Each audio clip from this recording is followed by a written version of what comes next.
We are going live now, so everyone, please be aware of that. Welcome everybody, QSM572. For the timestamp, it's 17 January 2018, and I am Professor Luke Ott, and we're about to begin here. Before we get started, anyone have any questions? Questions or comments?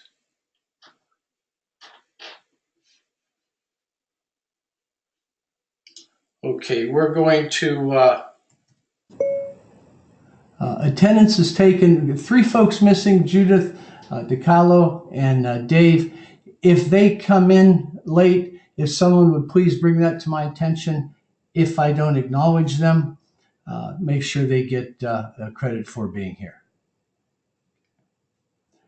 Our agenda for tonight is in front of you. We've already done the attendance. Some old business that I wanted to take care of. Hang on, I'm struggling with the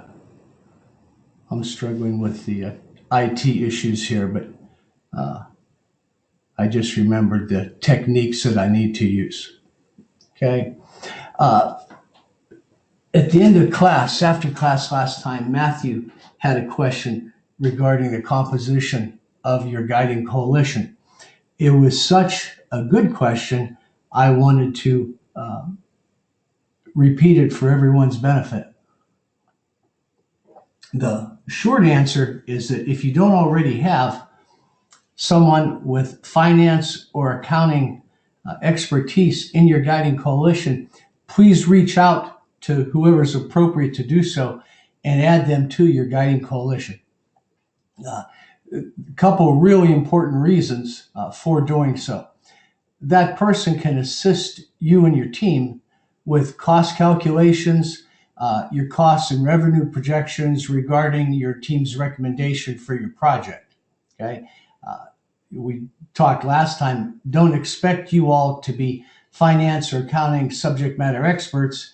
If any of you have a background in that, that's great. But if not, reach out to someone within the organization so that they can assist you. The second reason that I say that is that by getting buy-in, by getting someone as a member of your coalition, you don't put yourself in the circumstance that when you're presenting your findings and your recommendations of your team, the final project, to the company and the leadership, if you haven't included someone from finance or accounting, most likely they're going to take issue with some of your figures.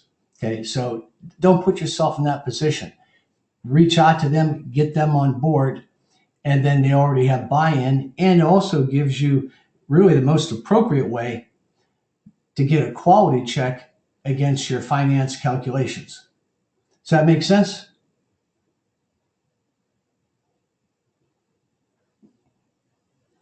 Okay. Other thing, just real quickly, wanted to talk about the discussion questions. Short answer is that I was real pleased with what I saw. Okay. I thought everybody contributed, significantly to it. It was obvious to me that everyone had taken the time to think through their postings. You weren't just filling in, checking the box if you get this doggone DQ assignment done, that you did take the time to think through your answers and contribute to it. I read all the posts, all the replies. I don't always respond to the replies, although I do try to respond to every post. But, excuse me, short answer here is that I was real pleased with everybody's contribution. Please keep it up. Makes an instructor want to cry. Okay. I thought they were all good. 2 in particular I wanted to comment on. And I'm going to, I don't have it written down. I want to say it was Danielle for the ABC reading material, and then the reference to the pen manufacturing company. I really like the way that was conceptually very straightforward, and then supported with the specifics. Okay, I thought that worked out well, the way you brought those things together. The other the question, or actually inputs I want to comment on, believe it was Dave. He cited the Challenger example. Okay, folks, you're going to find as you go forward, if you haven't already, there will be times when you will need to document your dialogue with colleagues and leadership. Okay, Challenger is such a great case study, but for the people that brought up concerns, there was a lot of finger pointing on after the fact in that incident. If you can say with credibility, I brought this to the folks, the appropriate people's attention. You don't get into a he said, she said.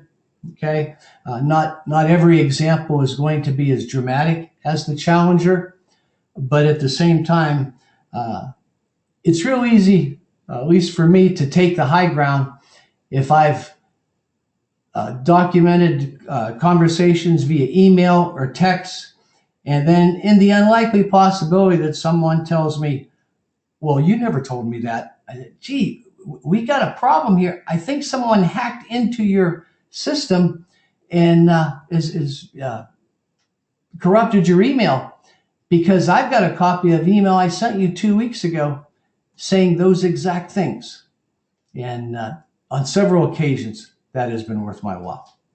Okay, let's see. I'm going to go off the text script for a second.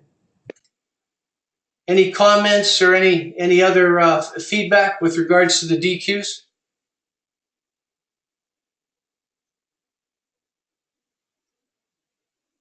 Okay, we're back on. Check one. Yeah. Okay, lesson 2. And for those of you that are wondering, it's not going to be as long as lesson 1. All right. So figures are taken from an ABC Manager's Primer. Give credit where credit is due for that.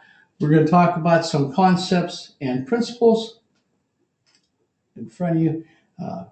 Some review of activity-based costing. We talked about that last time. And some other things that you can read for yourself.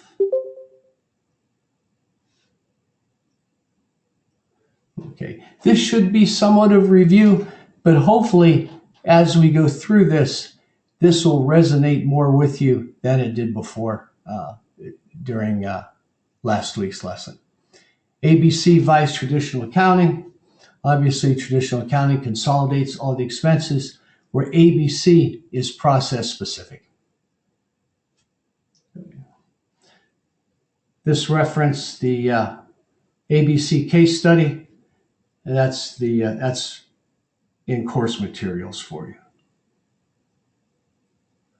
Okay, some comments about what went wrong with traditional accounting. Okay, it's been referred to as the Achilles heel. There's been a significant increase in overhead in the last 20 to 30 years. Continuing on.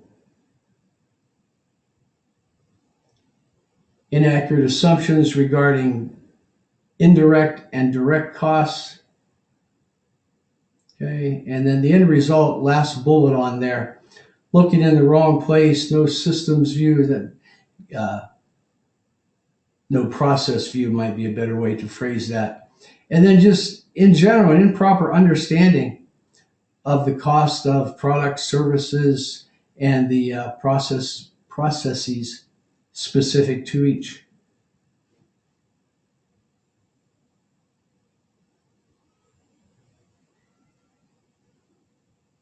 Okay, manufacturing environment.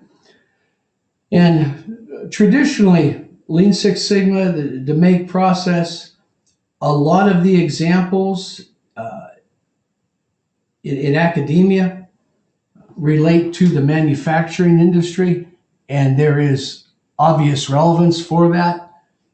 But I would suggest to you that the principles we're learning apply to service industries. It doesn't matter. There's a very direct application to manufacturing, but it doesn't make it mutually exclusive. If you allow me, I just noticed a typo that I'm going to correct here.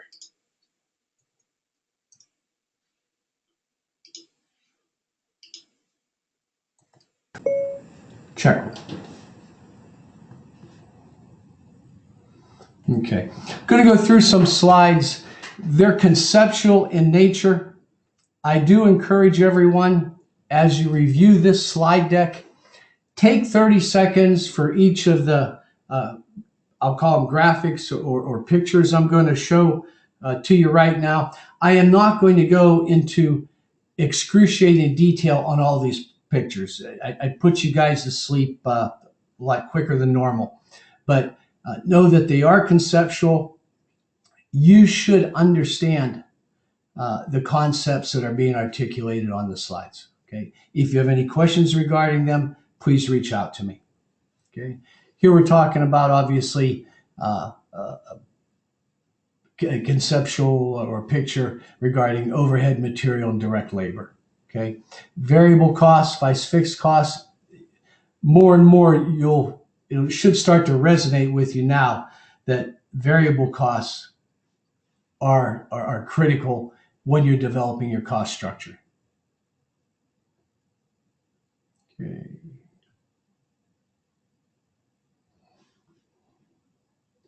Couple bullets I'll let you read. Let's see. Third bullet, that should be very redundant for you right now. Traditional accounting doesn't give the insight that you need. Okay. Last bullet, ABC has relevance, government, industry, and also, of course, excuse me, military. And I'm trying to decide if I want to go into any more detail about this. No, because we're going to talk about specifics as we go. There's no need to do that. Peanut butter spread, I put that in bold font for you, not because I'm that fond of the phrase, but the phrase is used consistently in the industry, in the quality assurance community, if you will.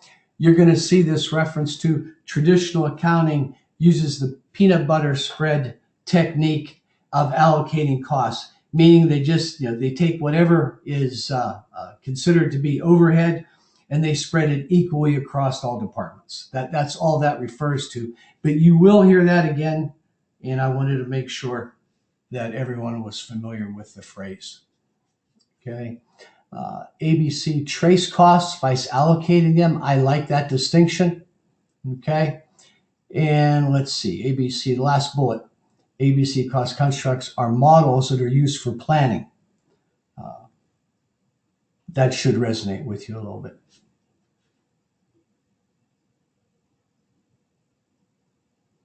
Michael Gwynn, ABC is just a tool.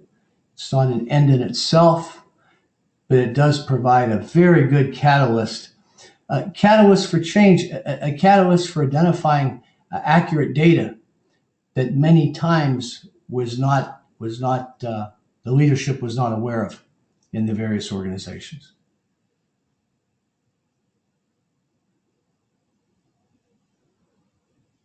Okay, this is very similar to a couple of slides we had last time. So I'll give you a second to just take it in. Make sure you should understand everything on this slide.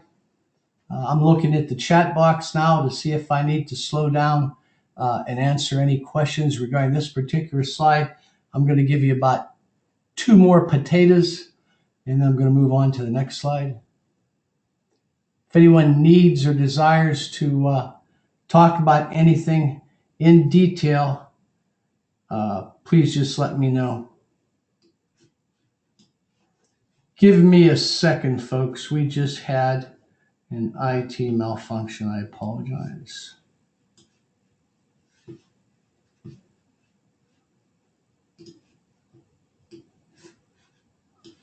Nope. Okay.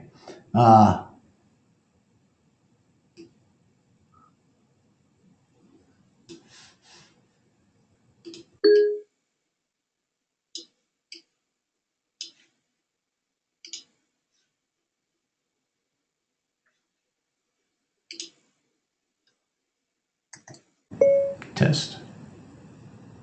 Okay, looking at the chat box again. Can everybody still see my screen okay? Can anyone not see it okay? It's visible. You're good, I'm sir. using an Apple. And down here, I've got all my icons that you can see. I had them on another monitor, and then they slid back to this one. And I'm not sure how to get them back in an efficient manner.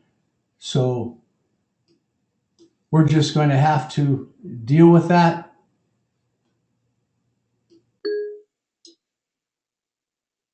And I apologize for any inconvenience in that regard. Okay, traditional vice ABC. That's similar. Here again, left-hand side is traditional.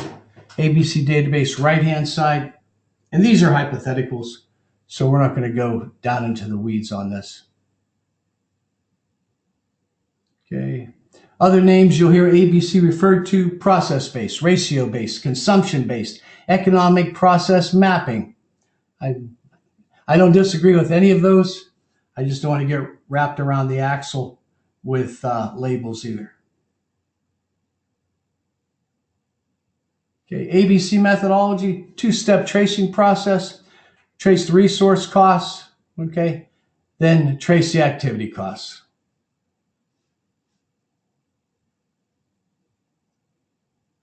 You've seen this before. This is a warehouse processing example. The following slides go through this step by step. Hang on a second.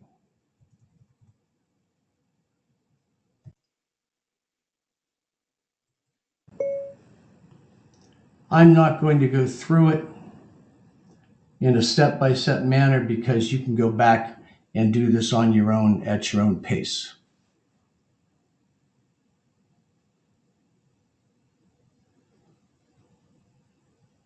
Sorry about that. Components of the ABC model: resources, activities, cost objects, cost drivers, and there's two of them.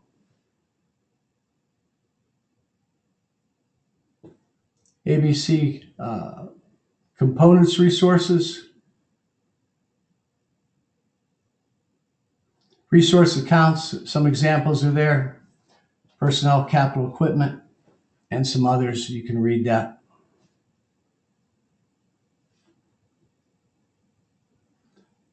Starting here with personnel, materials, and facilities. As we go on into the build, we go into the activity drivers. In our example here, we're going to maintain the inventory in the warehouse, and we're going to perform a quality inspection. Okay. Cost objects, internal and external customers. Moving forward, we've got two products stocked. Okay.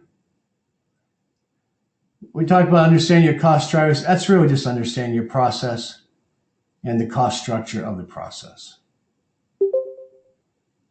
Okay. Cost drivers, activities, performance measures. Again, back to the conceptual slides.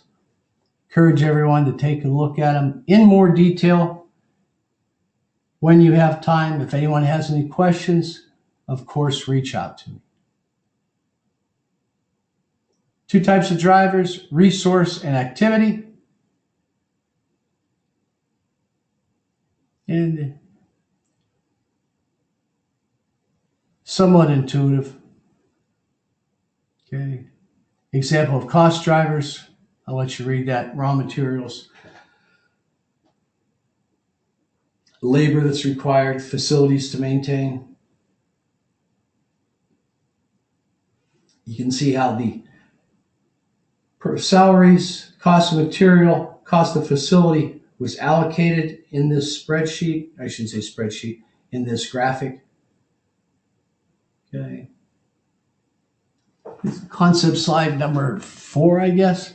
Various departments, and in the first stage, you have these activities, and that's where their resources are going to. In this next one, you've got a company with a significant amount of overhead, and they've allocated it to 2 primary activities.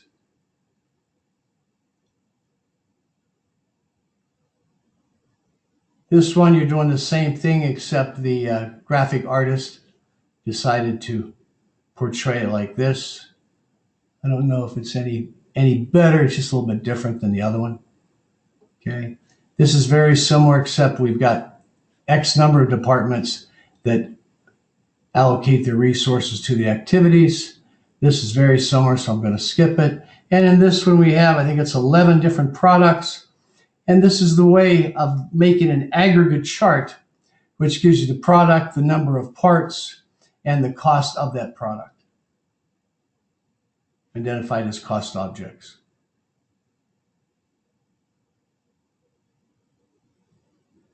Okay, process maps, ABC, making the links. Okay. You should be able to look at your as-is map, look at the individual step on the, let me rephrase that so it makes sense for Matt. You should be able to look at your as-is process map, look at each individual step, and then be able to allocate the costs associated with that step. I will not be asking you to do that. I'm saying at your place of business that you're working at now, that's an application for ABC. You can exhale on that. Okay, ABC cross. Again, it's just a conceptual slide that when you're using activity-based costing, of course, you need to know the resources, what activities you're talking about, the objects or goals, what are your cost drivers, and what are your metrics. And I would suggest all 5 of those are critical. Cost driver analysis, ghosts and villains. Okay. If you recall back to the Titanic example, why did it sink? Because it hit an iceberg. That'd be the ghost. The real villain was the root cause of what happened.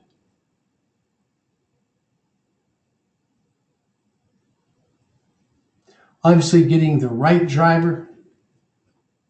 Conceptually, fairly straightforward.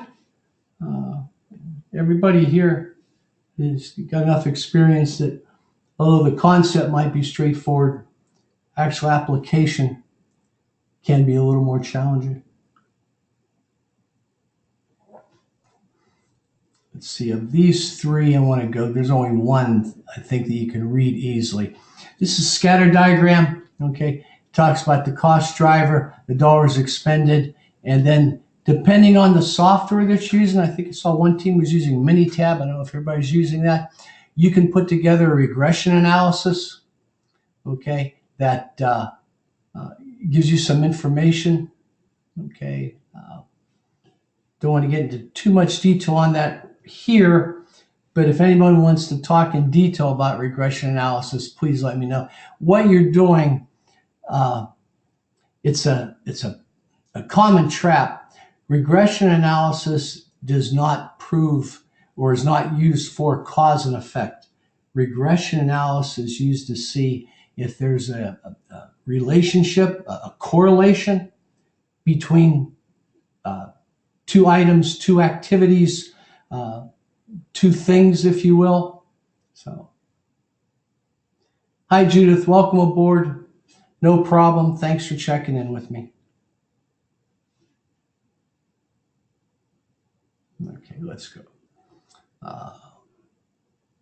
Let's see. ABC quantifies poor quality categories for costs, and then categorize it to less critical. Okay. We already talked about that, so I'm going to go past that. Okay, ABC analysis, determination of root cause, I would suggest is critical. Okay, calculating the cost of poor quality follows from that. Pretty hard to determine the cost of poor quality if you don't know what the root cause is. Okay, obviously, activity-based costing, accounting methodology, it's a finance course. We can calculate the financial impact by using ABC, and then you do a cost-benefit analysis to evaluate potential solutions. Okay. And hopefully a few of you were thinking, as I've made the comments just previously, what if we're in a situation where it's not a for-profit organization? It could be a public utility, government organization, of course, military. Okay. Whatever the circumstance, we're looking for the appropriate performance metrics to be able to qualify how efficient the process is. Okay. But just because we won't always use a profit and loss statement or qualify them strictly from a financial or in a financial context, doesn't mean that the DMAIC process or activity-based costing is not appropriate or not a tool that we could use. In one of the teams here, aircraft squadron, okay?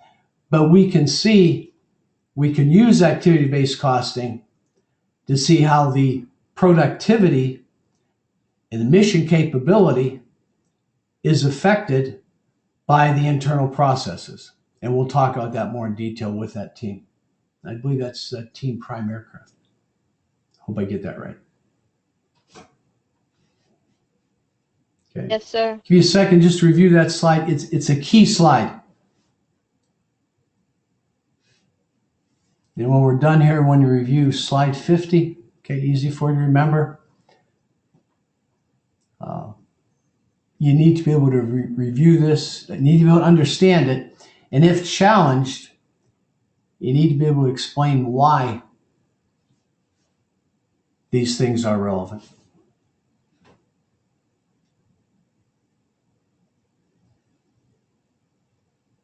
Okay, employee surveys, I've used them, I'm a fan of them.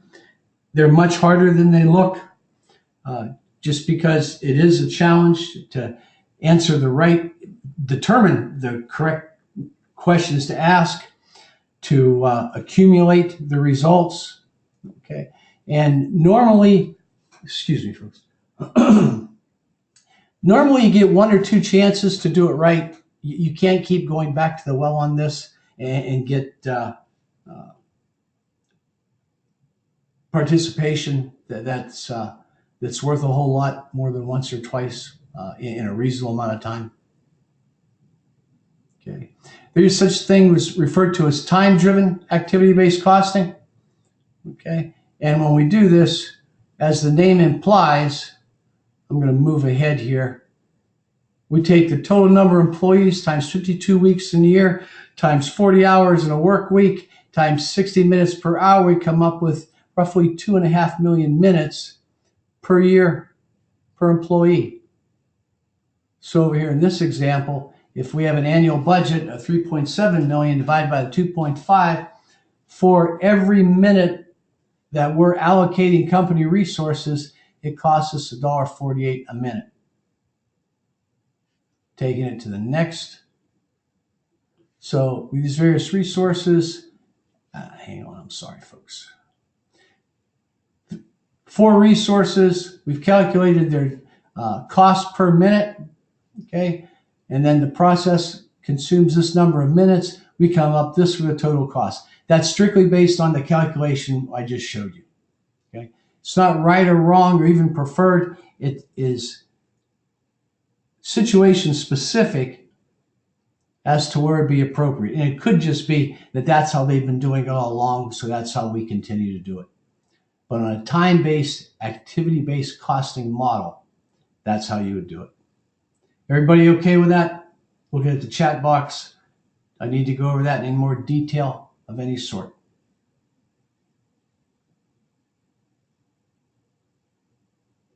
Okay. Your team assignment for next time. Specific recommendations for your MVP project. This is identical to what you'll see on the portal. All right. If anybody has any questions, get to me. Team assignment 2.2, future state process map. Okay. It's also on the portal. It's posted, and it's also in your description and your slide guidance for your final presentation as well. Looking at the chat box, see if there's any questions regarding it. And again, reminding everybody, when I'm using the text script that I'm sorry about that. When I'm using the text software, okay, I cannot hear you, but I'm monitoring the chat box as I give the lecture, and I can always turn the audio back on at any time. Okay, hang on. Discussion question 1, or 2.1, I should say. This is also posted for you. Just give a chance here to take a look at it. All right.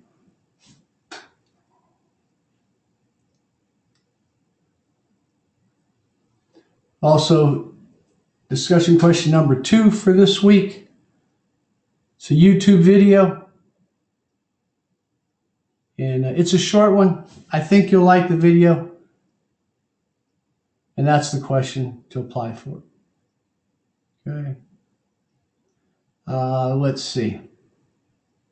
I want to take a look at everybody's team assignment in a minute. But right before we do that, okay, so we've just gone through lesson 2. We've reviewed the assignments, which are posted. Reminded that your individual assignment, the first part of it, is due next time. You've got 2 discussion questions with the same rules of engagement as last time. Okay. If you haven't started 2 already, please begin to populate your final presentation for your team. Guidance on that is posted on the portal, and I should have a copy of it down here.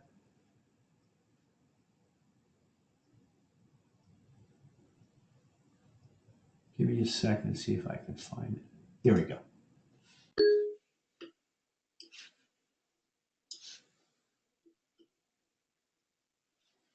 Okay, this is for your final presentation, slide guidance.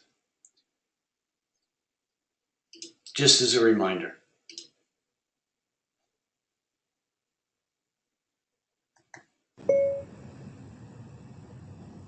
And I didn't mean to call you sexy, Matt. This software isn't 100% accurate. I found that out last time. Okay, tell you what we're going to do right now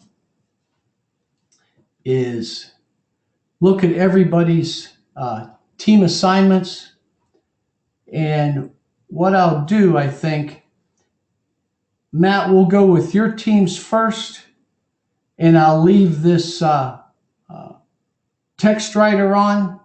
And then after we're done with that, I'm going to turn this off so that the folks from the other teams are able to talk back and forth with me.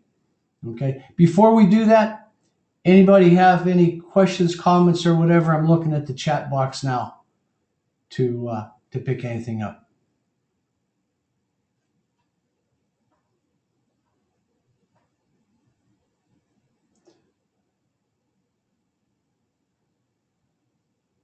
Okay, Judith, we'll talk about that real quick. It will not be a problem, Judith. Okay, let's talk about that let's talk about it right after class, if that's okay. It'll just take a minute or 2. Yes, sir. And everybody else, I think, okay, I think we're good. So let me slide this down. Let me pull up Prime Aircraft.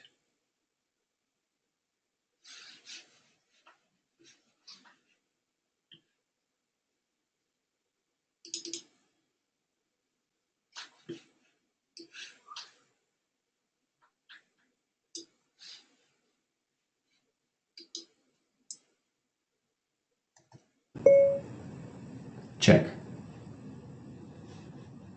Okay, here's Prime's aircraft. This is assignment 1.1. That's y'all handed in.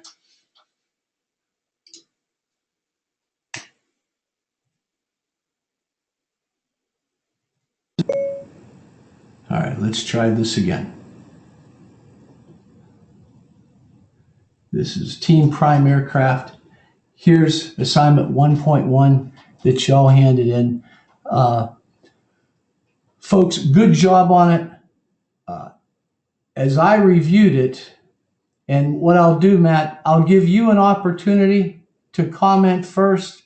Then I'm going to take the script writer off so that the other members of the team can jump in. Folks, I would say your root cause is the base supply depot procurement process and the vendor procurement process. When we say the root cause unexpected aircraft maintenance, that's I don't consider that a root cause, because that's just normal operation of the aircraft.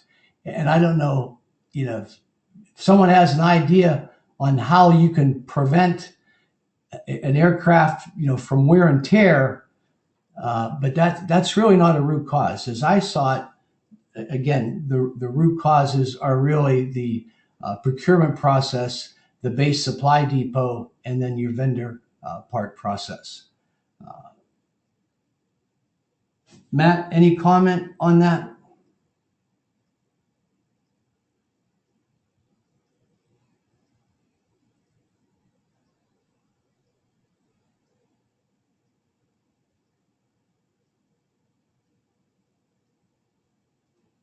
Give him a second to type anything in there. And if not, I want to then go to the team to discuss that with you. Should say the rest of the team. Okay, I'll watch the chat box if Matt has anything.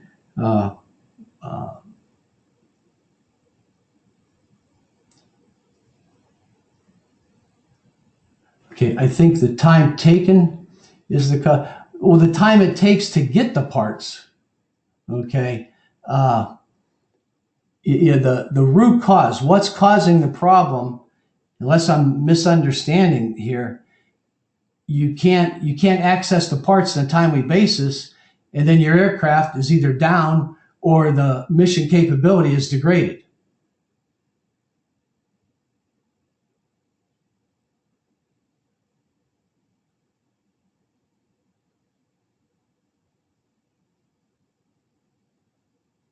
Yeah, I want to be careful we're not splitting hairs, Matt. We're saying the same thing. It's the time it takes to get the parts. But what's the root cause of it taking so long? That's the procurement process. Procurement process. I'm gonna go off the text script here, Matt. I want to talk to your team about this. Be right back, sir. Okay, rest of the team Prime Aircraft. You heard my comments on there. Your thoughts? This is Judith, sir. Yes, I think as we were analyzing the problem set and we're looking at different things that affect the unit, the aircraft being available and off the ground, we were going through the process, and then we were trying to identify which one were the root cause. And well, looking at it and understanding what you were saying just now, I tend to agree, because we're brainstorming last week, and we were talking about yes, time is a problem, but as you stated, procurement process. That's the basic process that the maintainers, the team within the hangars have what they have to go through in order to get those parts. That's the key issue, the root cause. Yeah, I mean, I think so. I agree, because if you had immediate availability of the parts that are required, whatever part, whether you're talking about thermocouple, whether you're talking about a hot section for the turbine, compartment, whether you're talking about a altimeter to throw on the an instrument panel. If you had immediate access to those parts by your maintenance department, your problem would go away. True statement? Yes, sir. Yeah. Yes, sir. Okay. So, because yeah. as part of, I'm in the Army, so the Army, we expect the truck not to work. We expect the Black Hawk Apache not to work, to be down for maintenance. That's part of the life cycle of the equipment. But getting the parts on time and setting up a process, the right process to get those parts, whether to negotiate with vendors, the supply process on post, that's the key issue. Yeah, no, I agree. I agree. Now, other folks on the team, help us out here. Are any questions? Any disagreement with what we're talking about right now? The hypothesis. What is it? The proposal is that the two parts that I just highlighted here. Wait a minute. Doggone it. Okay. That I just highlighted, or should say bolded, here and here. God bless. Just hang on, folks. These are your root causes. Is everybody comfortable? Mercy sakes. The two things that I just bolded, I'll let it go at that. Those are your two root causes. Is everybody okay with that? I agree, but I've also got a question. Yes, sir. Like, you said the two root causes are the vendors and the supply unit, basically. When you look into the vendor section and the supply section as well, there's root causes in there. The vendors, why can't we get the parts from the vendor? And there's a reason why. It's another root cause why we don't have that relationship with the vendors. Also with supply, there's a root cause there, because sometimes we order the part and it gets on the base in a timely manner, but the process that supply uses, it should be a first in, first out. Usually it's a first in, last out. They'll process it, put it on the shelf, and then more comes in and it just pushes it back further and further. Yeah, well, what you're getting into now, you can take this down layer after layer after layer, from the commanding officer, from the end user perspective. Okay, you have maintenance that's required on airplanes. Part of that maintenance is when they break unexpectedly. Okay, whatever the part, whatever the component. Okay, you need to have that component, the whatever component that is, you need to have access to those components in a timely manner. You're not getting that. Now, internally to the supply depot or to the vendor, they have their own processes, and there'll be problems or root causes for them. At your level, okay, you got a supply depot procurement process and you got a vendor procurement process that ain't getting the job done. Next step then is proposed fixes for that. Okay, understood. Does that make sense? It does. Okay. Yeah, I mean, I want us to come together to an agreement. Don't do it just because I suggest it. Okay. Let's see. Judith and Jay and Matt, Megan and DeCarlo's on here. Megan, you comfortable with this conversation? Are we missing anything? Do you have any concerns about where we're going with the conversation? No, sir. I understand. It makes sense. Okay. Because the other thing, part of the challenge, you can't create a problem set or a solution set that states, identifies, and fixes all possible contingencies. At some point, you have to be practical about how much you put on the plate, how much you identify, and then you have to leave it up to people's leadership and judgment to handle something that maybe you didn't, I'll call it a gray area. But it's impossible to articulate every possible contingency. Okay?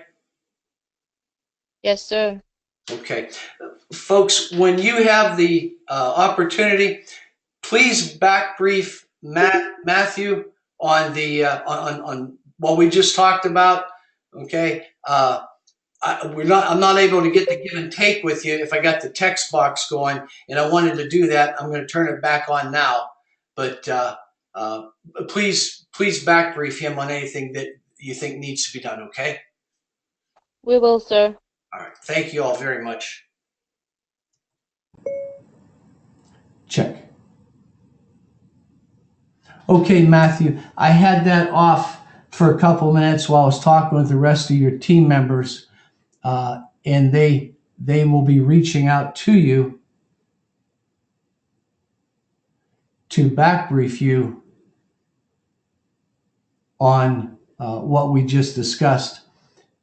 But it was no new material. The short answer is that the root causes there are two of them: the base supply depot and the vendor procurement process. Okay. Now, that's all oh, I'm very sorry. Okay, that's assignment 1.1. Let's go to 1.2 for this team. Here.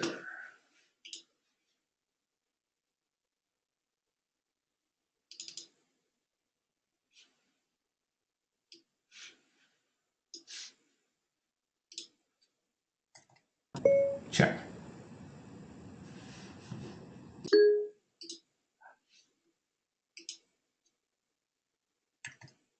Check 2.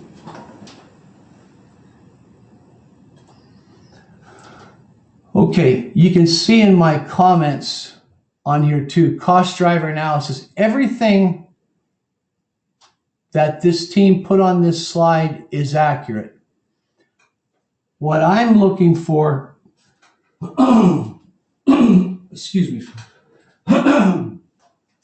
what I'm looking for in addition to this is a little more specificity on that third bullet. Okay, time is a major cost driver. Okay, the part procurement process delays. Couldn't agree more. Okay, I'm going to read from the notes here. Okay, what is the specific effect on the aircraft operational capability because of downtime due to unscheduled maintenance? Looking for specific numbers on that, please. The currency we're dealing with here isn't profit and loss. It's aircraft availability and mission capability. Now, a C-130J cost, last estimate I saw was almost $170,000. Excuse me, $170 million. And that was the source of that was 2-3 years old. Okay. In this example, or in this circumstance, this case study that we're doing, the MVP that we're doing, aircraft and crew are being prevented from being utilized because of excessive downtime due to excessive procurement process delays. Okay. Now, so for the cost, if you can come up with how many days or hours or percentages of aircraft availability and mission capability is being affected. As I'm doing this, I want to show you all something. Here we go.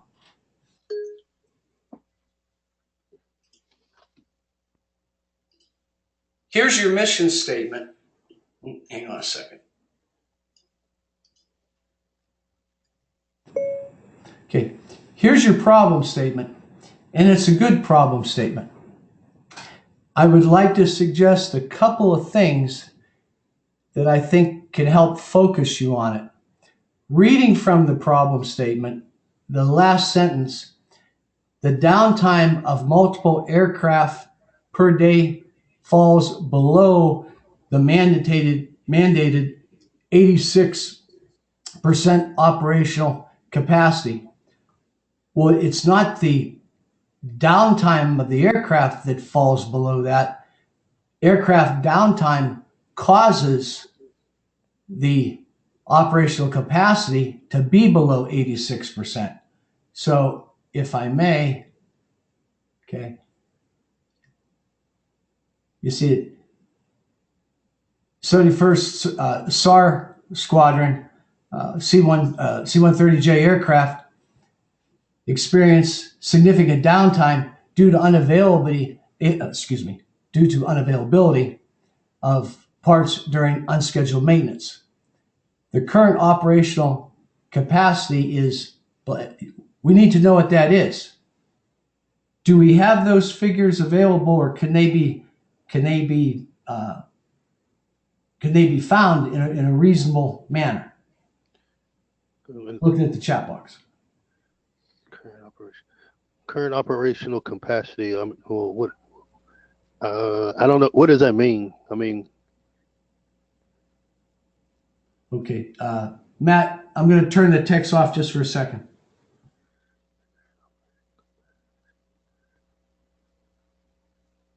Okay, to the team, can you get this data for me?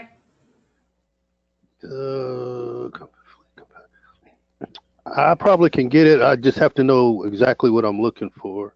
Well, okay. Look, see the revision of the problem statement in Yes, sir. in purple. Okay, and I'm being facetious here, Jay, but bear with me. Okay, because of unscheduled downtime, because the parts aren't available, the operational capacity is below the mandated capacity of 86%. Mm-hmm. Okay, so is it 85.9% or is it 30%? You know, what is it?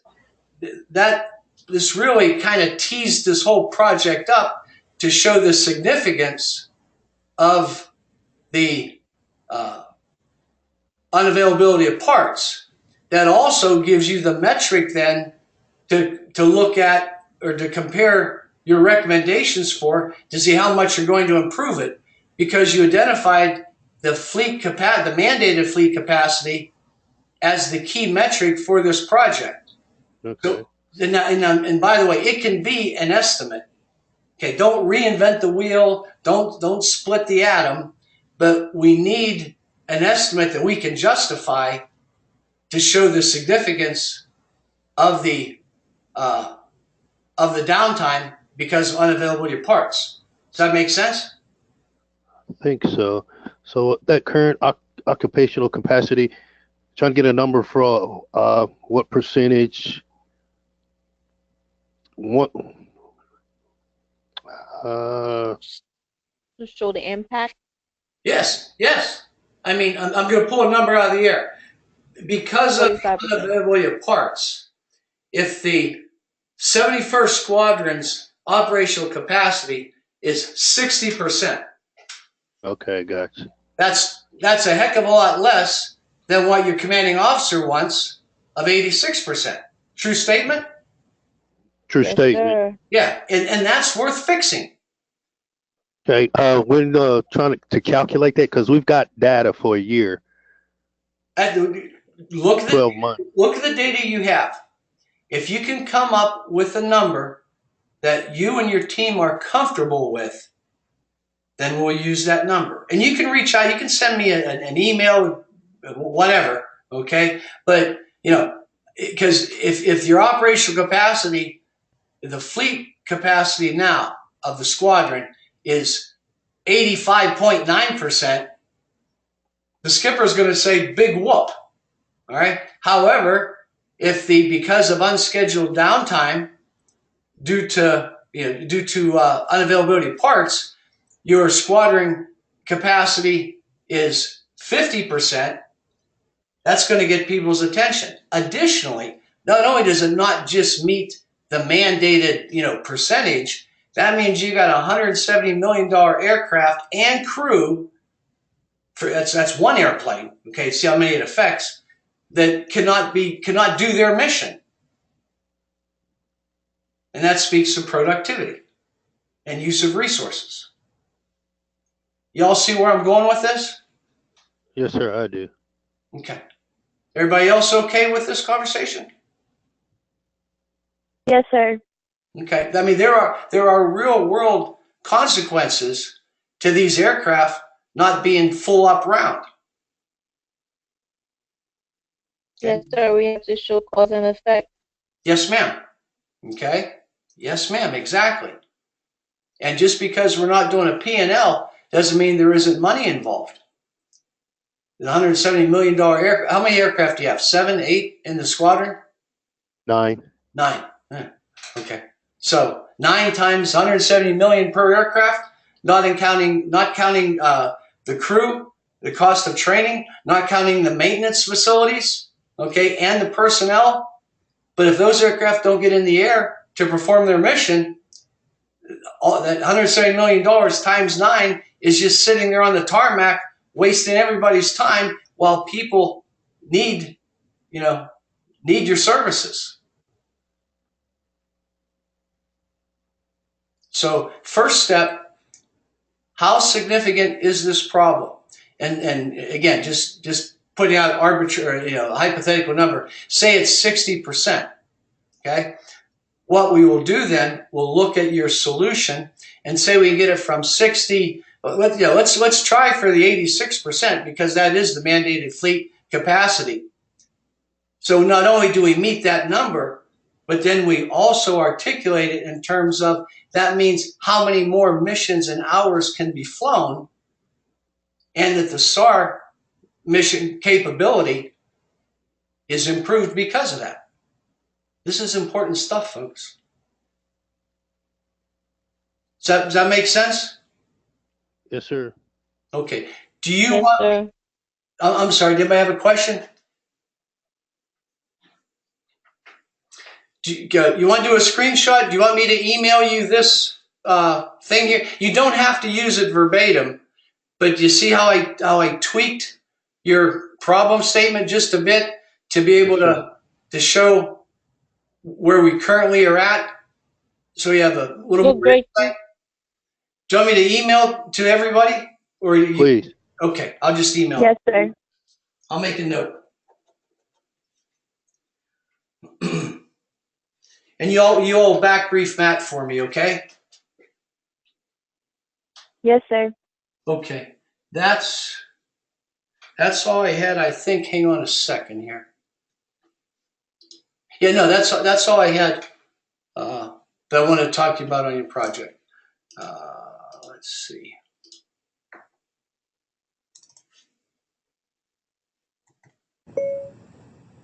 Check. Matt, sorry about the delay on that. I was having a conversation with a couple of your team members. The short takeaway, and they will be reaching out to you. I need a slight modification to your problem statement, something like what's shown in purple, so that we identify the significance of the unavailability of parts. And that's all I got for you. I'm going to engage the other teams on their assignments. I'm going to turn the text writer off for now. And if you got any questions or anything at the end, I'll stick around and we'll talk as long as you like.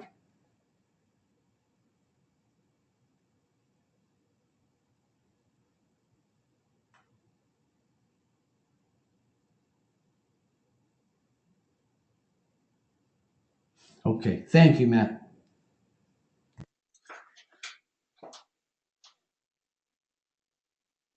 Judith, I got your message. Will do. I apologize for any problems with that. Let's talk about that real quickly at the end of class, okay? And Yes, sir. okay, and I can hear everybody now on your voice. Okay, and this is in no particular order, by the way. We did prime. Let's see. Let's go to UTC. Let's do yours next, please.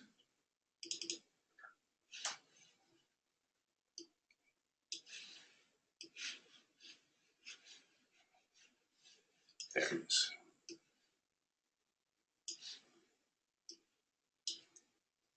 Edgar and Cameron, can you all hear me okay? Yes, sir. Okay. Yes, sir. Okay, sounds good. Guys, I just want to make sure I understand what you're telling me here.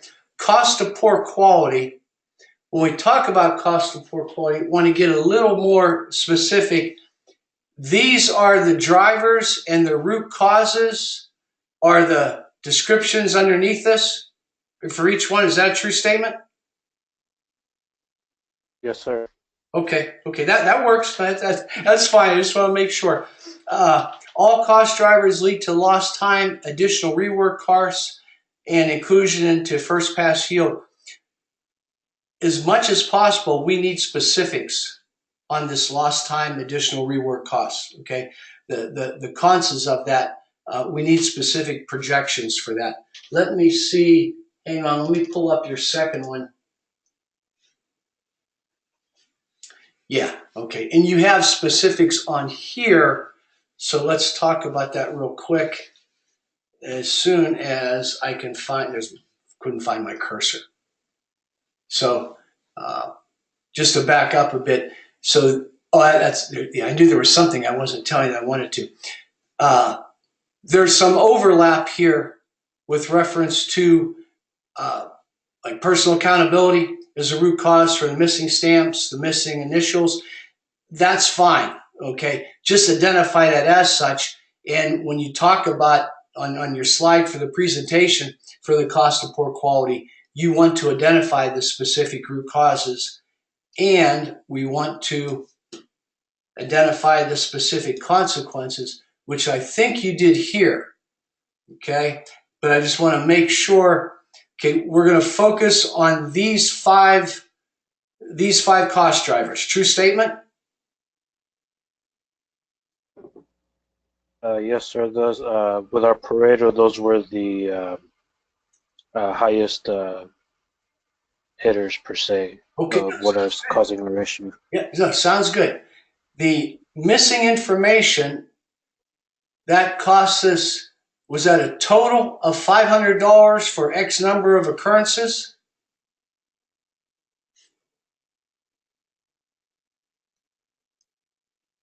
Yeah. Okay. And say yeah again. Who am I talking to? Edgar. Edgar. Okay. Okay. All right. So it cost us $504. How many times did it happen?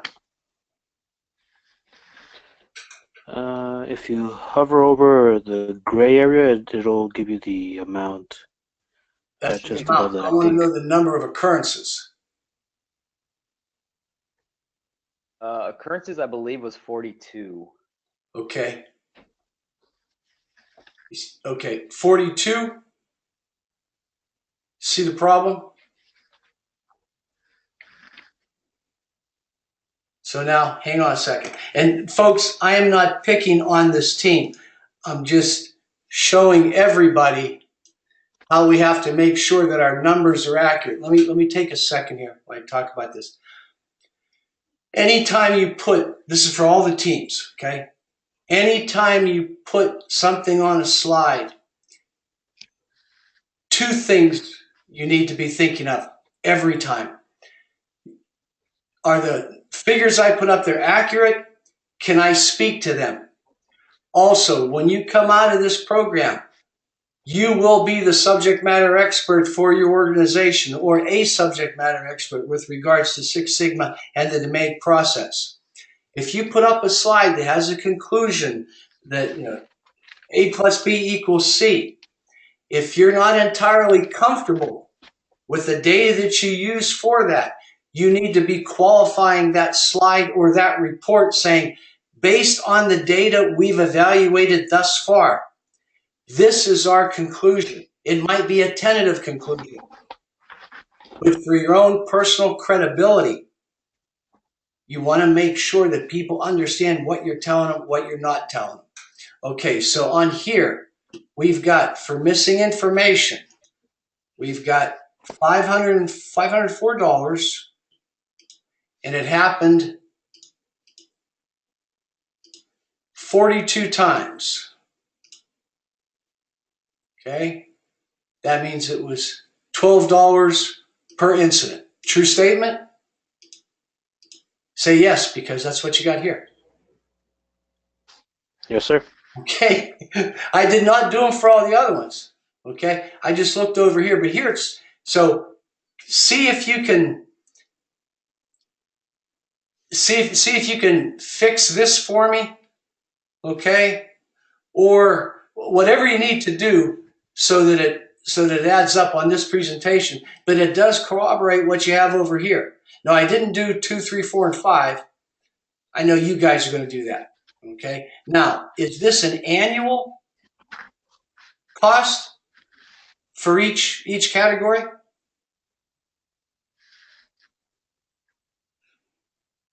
I need to know. Okay. Not this second, but I need you to. I want a per occurrence cost and then an annual cost. Okay.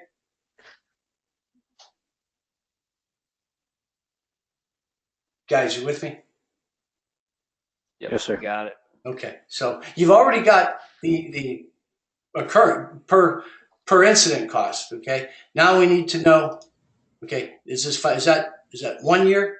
Okay, I need to know the annual cost per category. You've already got the individual cost per occurrence. Okay, so I need you to update these slides. Just make it one one file, 1 or 2 PowerPoints, whatever you need to identify those costs for me, because your cost of poor quality slide in your final presentation is going to come from these 2 assignments. Make sense? Yes, sir. Okay, that's good. And these are going to be your root causes. That's good. Let me go to your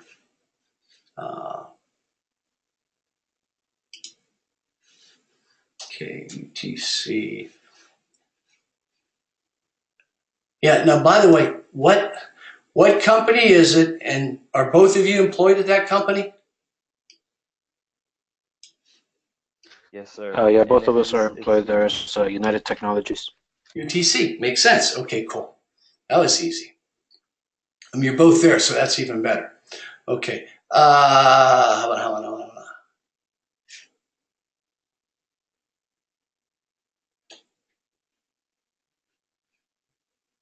Okay, similar to the other one, the other team. Okay, quality process and paperwork errors. That's a little vague. Is it intentionally vague because of confidentialities?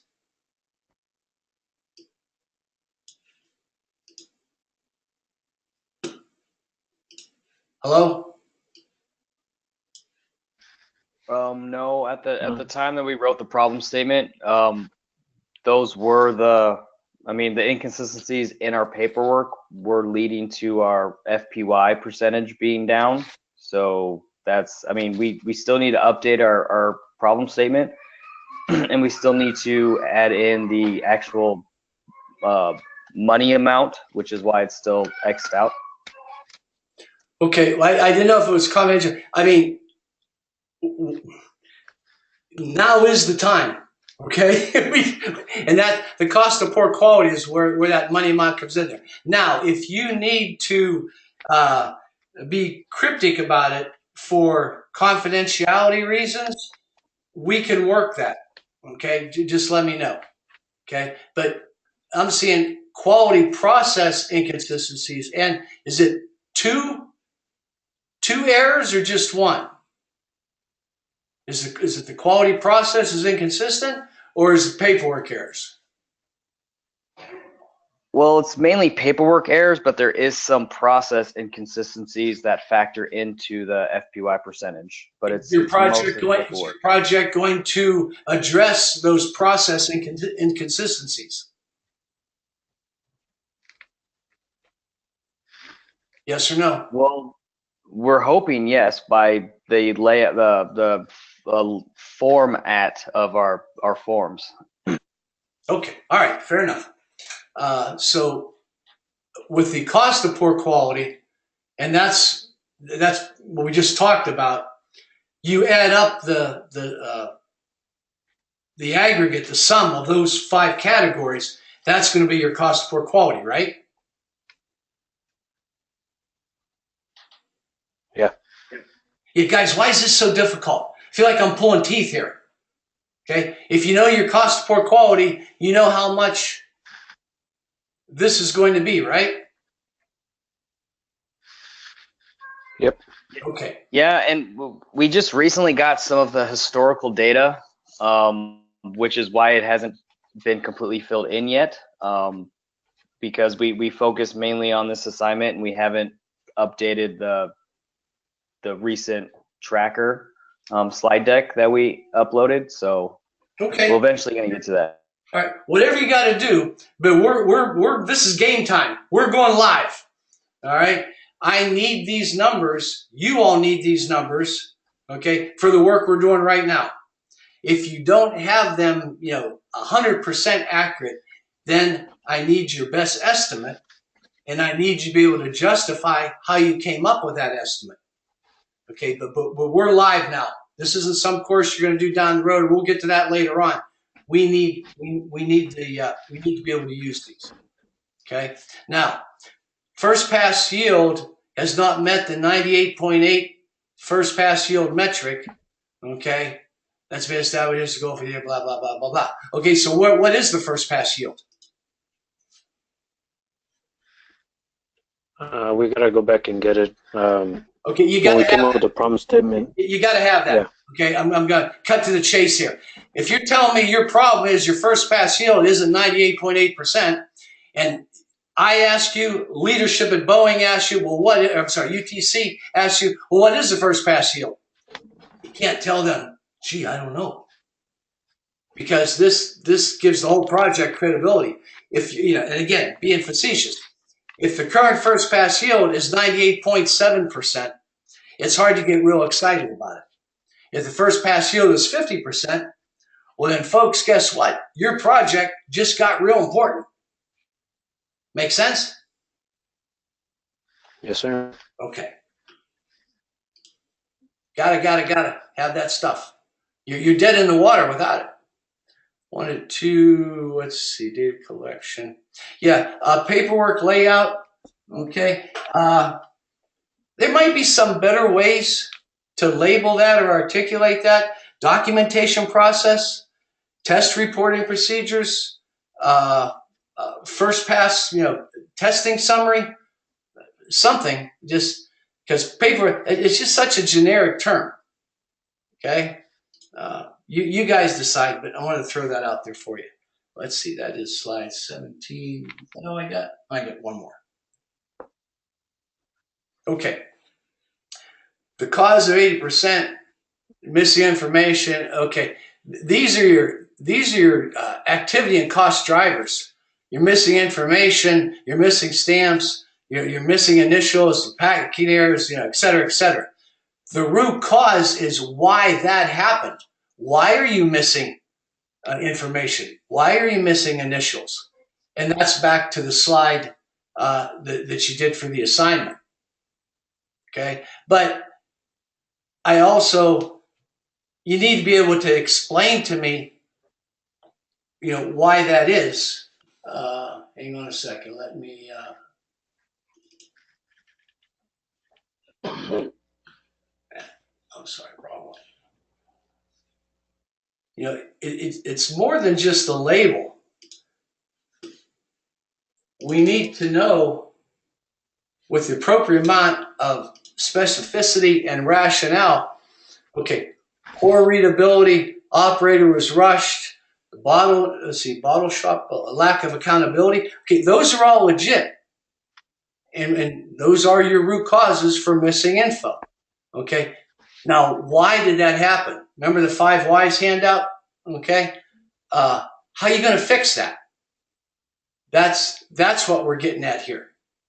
So just trying to get you focused on what we're going to need to do to be able to keep this train rolling. Okay, guys? Yes, sir. Okay, appreciate that. So the takeaway for y'all for UTC, you need to update your root cause slide for me.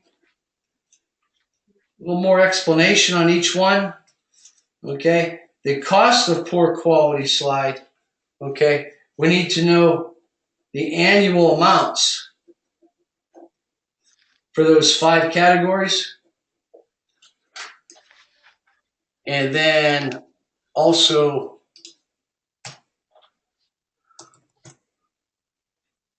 we got to know what our first pass yield, because that'll be the metric that we measure the degree of success, the degree of success for your project. True statement? Yes. Okay. And this, by doing so, it sets you up for success as you go on. Questions, comments, guys? Not at this time, sir. Do you know what you need to do? Yes. Okay. If you have questions, something we need to talk about that we didn't talk about, as you get into it, get to a roadblock or whatever, reach out to me if you need to, okay?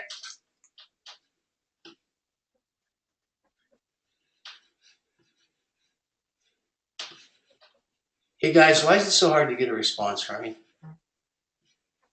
No, sorry. It's okay. Okay, you're good. All right. Team variation. Use guys are up.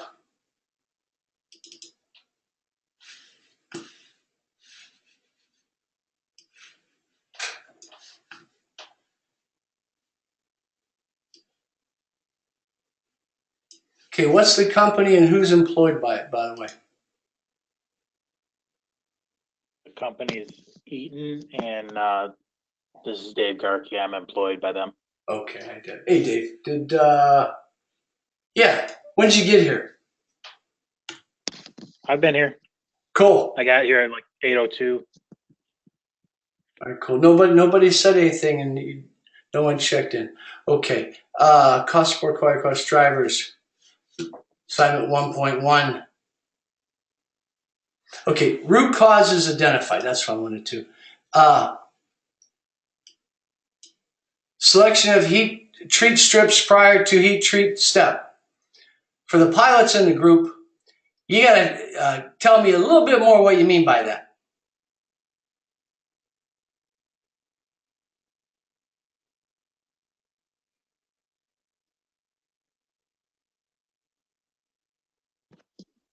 So say that real quick again.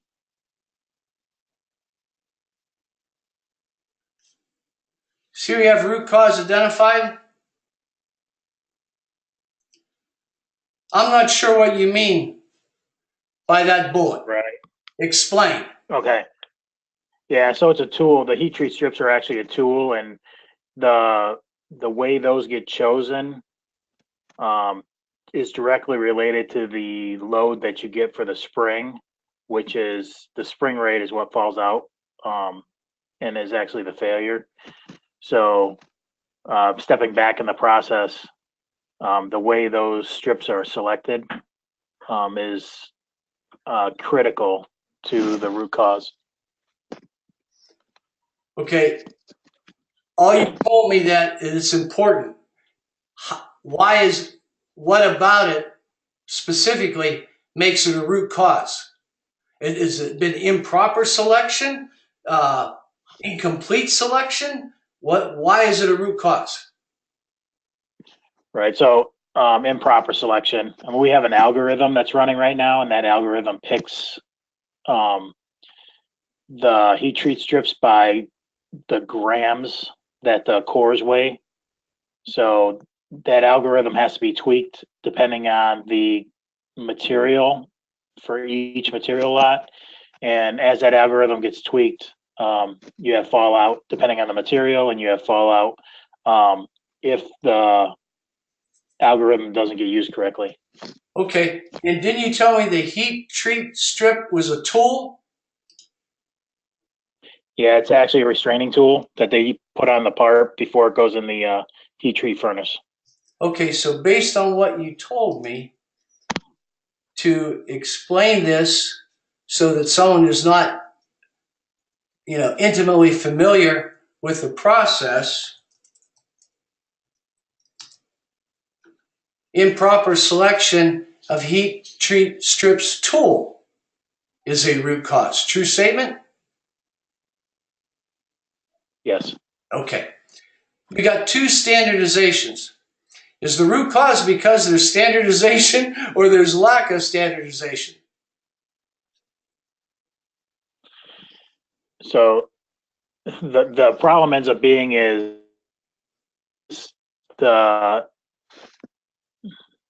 it's a standard process right now, the way they use the algorithm, but it could be better. So maybe not standardization, but enhancement to the selection tool. Well, I mean, what was handed in was standardization. So is it standardization or is it not standardization?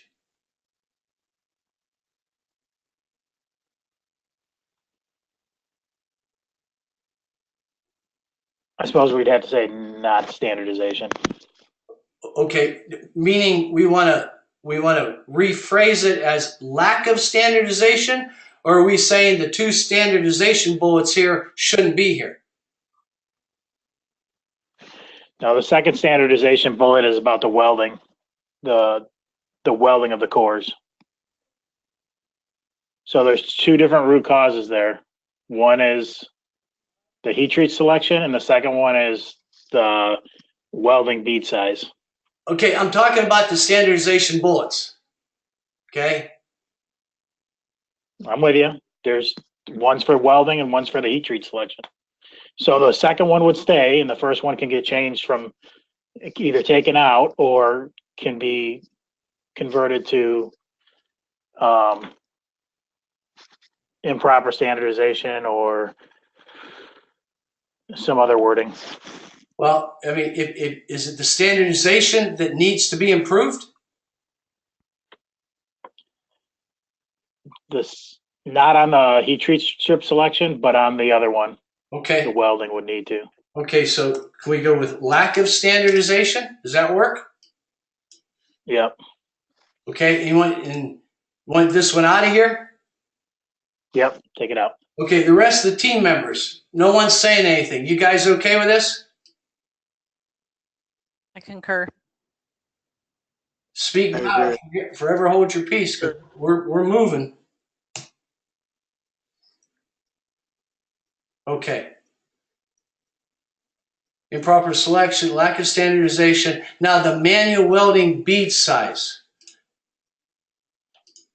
We need a better description, because that manual welding / bead size doesn't explain what a root cause is to me.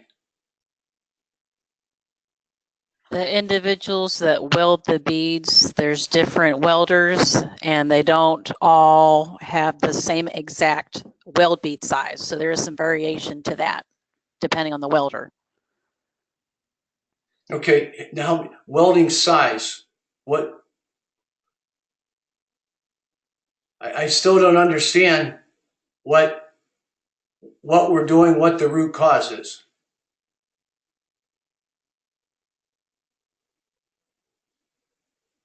Is it lack of standardization So I believe too? Dave, would that be the size of the well that sticks out beyond the component?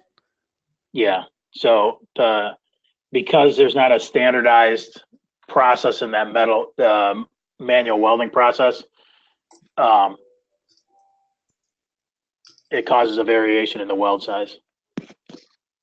So lack of standardization applies here too? Yep, for the welding and the personnel. Okay. Now, I mean, you guys tell me, but we got to come up with either it is or it isn't. And if it is, we have to be able to state it so that it makes sense. You all like this? What's here now as far as for reporting the root causes?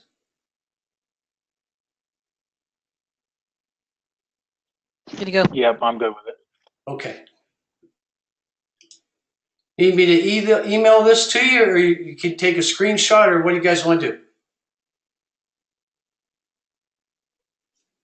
I've already got a screenshot. Cool. Okay. All right. So we got root causes identified. Now, let's go over here.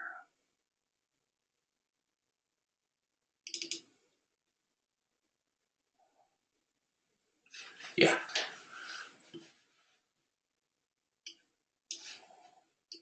Okay.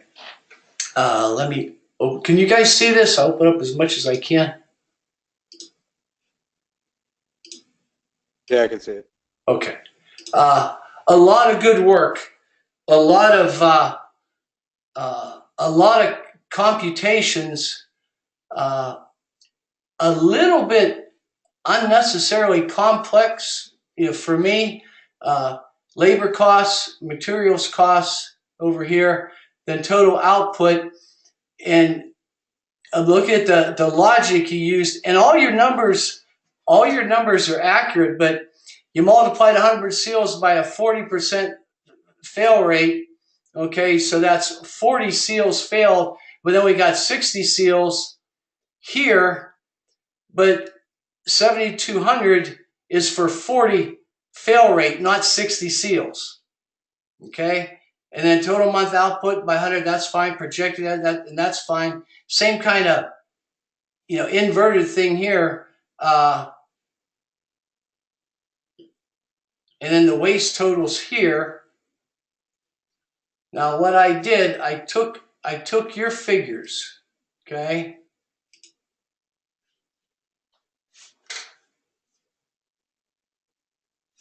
Cost per seal of labor, cost per seal for materials, total costs, monthly waste totals, 100 seals, projected 200.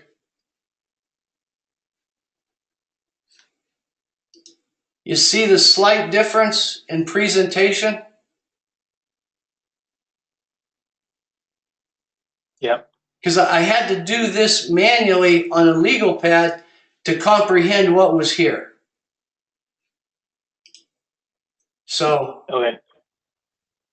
just, Dave, take a screenshot of this as well, please. I've got it too. Okay, super. You don't have to use it verbatim, but, you know, just a little more, there's value in simplicity. Okay, just not quite as esoteric or, you know, unnecessarily complicated as what was here. Because if you're not familiar with the process, you could get mixed up a little bit. Okay. One thing I did want to point out to waste totals. That's materials and labor. True statement down here. Yes. Okay, and that's how it's labeled here. Okay, and then annual projections. Okay, and let's state 48,000, because that's what you're soon to ramp up to on your production run. True statement? Yes. Okay, so your problem, I mean, that's over $500,000. That's a lot of money. So your problem, okay, is the best solution for almost $600,000. That's right now going to be scrap or rework. Okay, so that's good. That's good. We're almost done. I wanted to go over.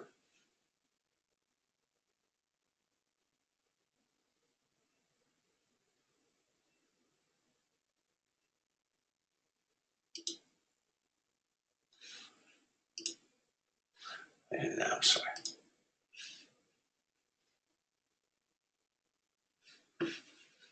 Hang on, let me pull up your MVP too.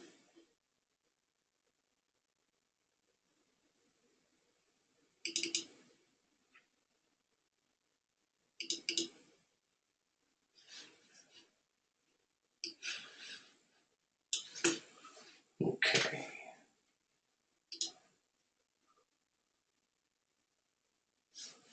Okay, who's the company and who works there?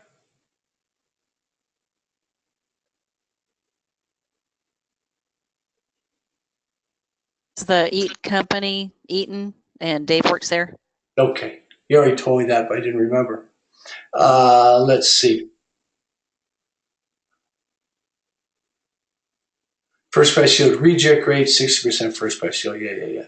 That's fine. That's fine. Okay. Number 9. What do I have 9 on here? Oh, this is fine. Okay, I like this. If you go to, and this is for everybody, if you need to modify the as-is map, that's fine. Sometimes a team, you keep the same as-is map and your fixes are within each step, okay? Don't modify just to modify if you don't have to. Sometimes fixes or solutions can be found by doing each one or two of the steps better, okay? So don't fall into that trap. Okay, it's like 12 here. I got 12. Yeah, that's okay here. And you're going to focus on these top 5. Is that a true statement?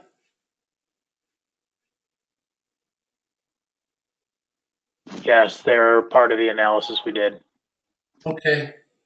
I didn't see a root cause slide. So you've heard us talk with other teams and all that.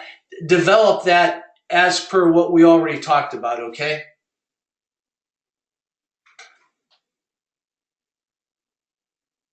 We'll do that. Thanks.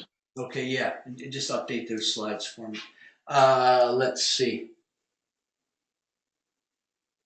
Really, your cost of poor quality, that's pretty much on there already. The only thing you didn't have was the annual projections. That was just a very simple add-on there. So you're good there. I don't think you update things that we talked about, but other than that, I don't think I need to see anything unless you all want to send me something for review. I'll leave it up to you. But we beat up the root cause, in detail. Wanted you to simplify the finance numbers on the cost of poor quality. Other than that, I think y'all are pretty good. Questions, comments from the team?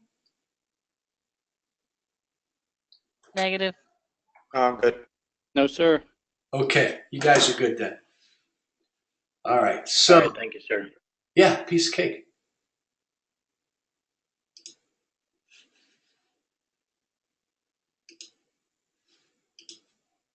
And with that, Judith, I know you and I got to talk quickly. Okay, for everybody else, questions, comments, safe rounds, or alibis? Everybody know what you got to do. Everybody know what you're responsible for. Everybody know the time frame we're talking about. Yes, sir. Sir. Okay, all right, sounds good. Miss Judith, Yes, sir. do you have my Gmail email? Yes, sir. From your slides from last week. Yeah, send me a an email so I can respond to you, and then I'll send that out. Any emails I send, I'll also send to that via my Gmail. Sometimes the NGS email can be problematic. Roger that, sir. We'll do immediately thereafter. Okay, that's fine. 24 hours is fine. Now, do we need to talk offline regarding you going out of town because of business? If you wish, sir. Only if I can help in any way. Do what you got to do. Anything that you miss, do your best to keep up with your team. You and I will talk about things when you get back to make sure you're up to speed with everything, okay? Yes, sir. It's my hope that they all, like, where we will be staying, will have everything necessary to get online. Okay, hopefully. If not, reach out to me. We'll work it out one way or the other, okay? Yes, sir. Thank you. You're very welcome. Anybody else got anything for me? Okay, I'm going to engage with Matt. Everybody else is free to go. Thank you all, and we'll see you next time. Hi, sir.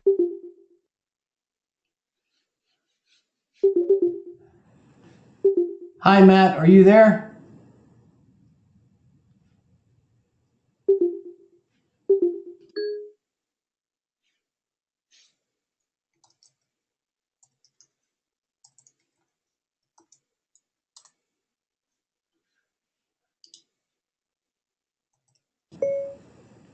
And I'm sorry, Matthew, are you there?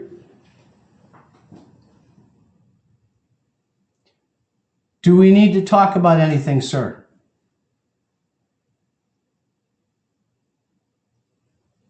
Sir.